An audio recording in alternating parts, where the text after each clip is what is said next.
Ayan, so magandang araw po sa inyo lahat, no, at welcome dito sa Tay Enrica YouTube channel. At may breaking news po tayo, no.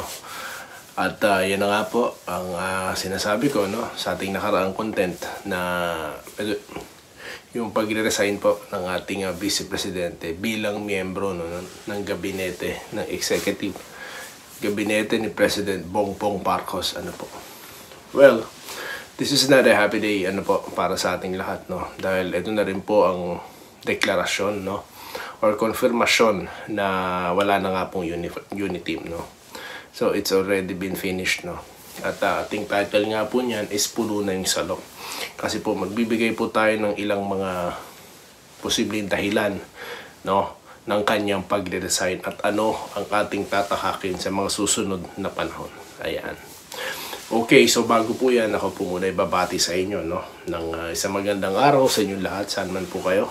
At ito na po, tuloy-tuloy po tayo sa mga sa mga pagtalakay ng politika, po, sa ngayon lamang po sa aking mga spekulasyon. Okay, so yun po ang ating mga ating mga nasabi dati sa nakaraang content. Dahil in-expect ko na po to, di ba? Sabi ko naman sa inyo, ayoko man, but ito na po talaga yung mangyayari, no.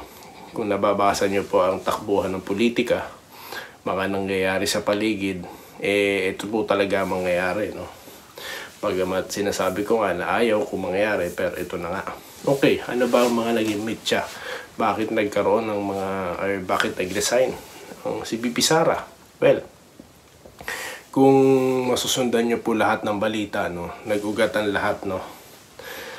Marahil nag-ugatan lahat dahil nga po dyan sa confidential funds, no, na ipinagkaloob sa kanya ng Office of the President. Well, naman po yan, tawag dito, kailangan kaya ipinagkaloob sa kanya. Pero nung binanata na po si Vice, nanahimik po ang Presidente. Bakit po ganun, di ba? So ako rin po, I wondered, bakit nananahimik ang Presidente kung siya naman pala ang nag-issue, di ba?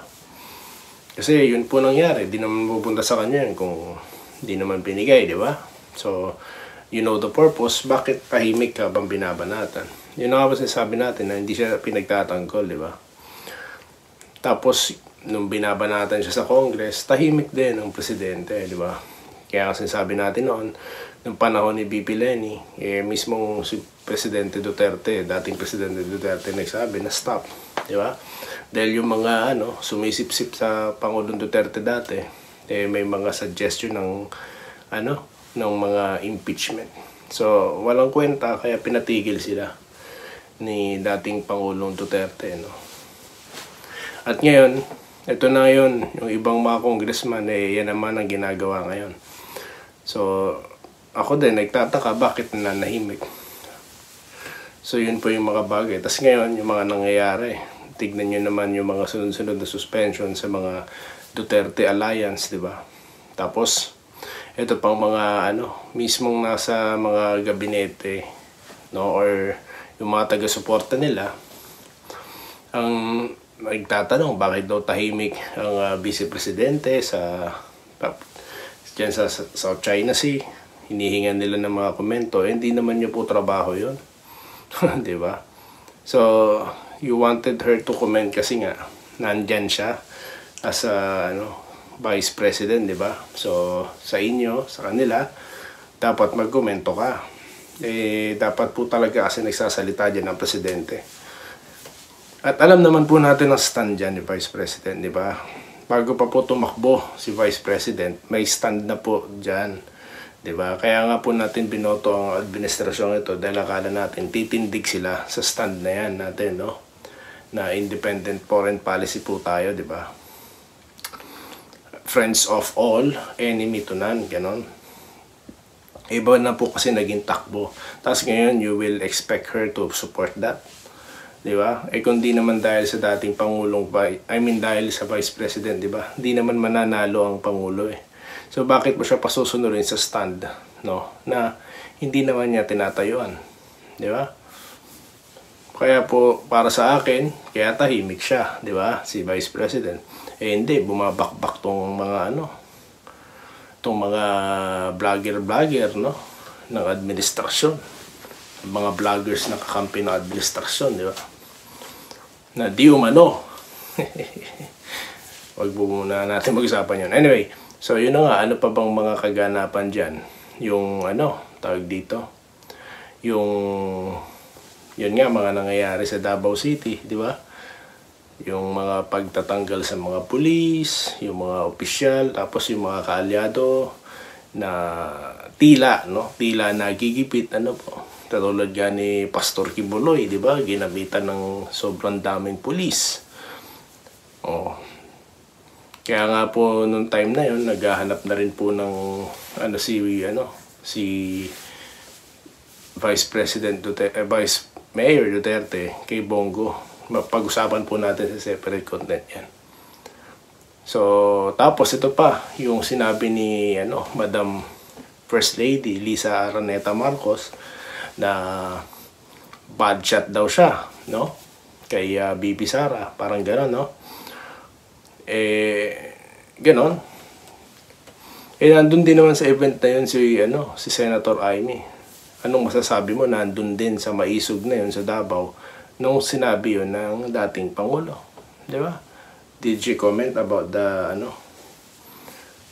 presence of the President's sister there, di ba? So bakit niya diretsang sasabihin yon kay BP Sara?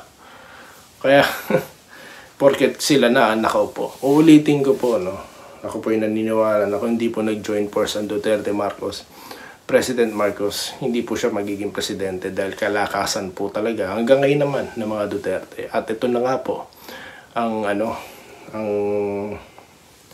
simula po na sa tingin ko magiging future po natin dito. Sigurado po may titindig na bilang leader ng oposisyon. Ayan, kasi nga po wala pa na pong oposisyon. Ibig sabihin, wala na po tayong check-in balance. Kaya nga po ang dating Pangulong Duterte kahit matanda na nakikijoin sa politika dahil hindi po siya matahimik sa mga nangyayari, di ba? So, yun nga, bilang Duterte supporter, tahimik pa rin po tayo dahil ang anak ng presidente, si BP Sara is nasa administrasyon pa. Kaya hanggat maaari, tayo po yung nag-advocate ng isa pong unit team, pero ito na po ang deklarasyon na wala na po talaga unit team. Dahil sa tingin ko, di na po masikmura ng ating bise yung mga nangyayari dyan. Kung ano man yan, abangan po natin lahat. Sigurado pong magsasalita na ang Vice President sa mga bagay-bagay dyan sa loob. Dahil kung tayo man nasa malayong lugar, wala po tayong personal na koneksyon. May mga napapansin po tayo, kung manonood lamang kayo ng mga balita, di ba? Bagamat hindi po sila direktang binabanatan ng mga media, masisense nyo po, di ba? So yun po yung sinasabi ko sa inyo, na dapat maging magmatsyag po kayo. Wag po kayong basta lang manonood kung kani-kaninong vlogs, mag-isip po kayo, hindi nyo po namamalayan, naiisahan na kayo. Kaya yun po, tayo po humihingi na suporta sa inyong lahat. Ito na po ang simula ng matinding pakbakan po. Kailangan po kasi talaga na may magsasalita, dahil kung wala po, kayo rin, di ba? So, yun nga po. Siguradong magkakaroon na po ng Duterte versus Marcos dyan. Yan na po yung simula ng pakbakan, Sana mali ako. I hope mali po ako. Pero yan po yung speculation ko ngayon. Kaya, we need na mga suporta, Kaya magsuportahan po tayo. But again, I will based on issue, guys, issue, hindi po mga kung ano-anong chismis. So yun lamang po, at muli, maraming salamat po sa inyo lahat. At magkita-kita tayo sa mga susunod na content. Dito lamang po sa DND Ka YouTube channel. Muli, maraming salamat sa inyo lahat.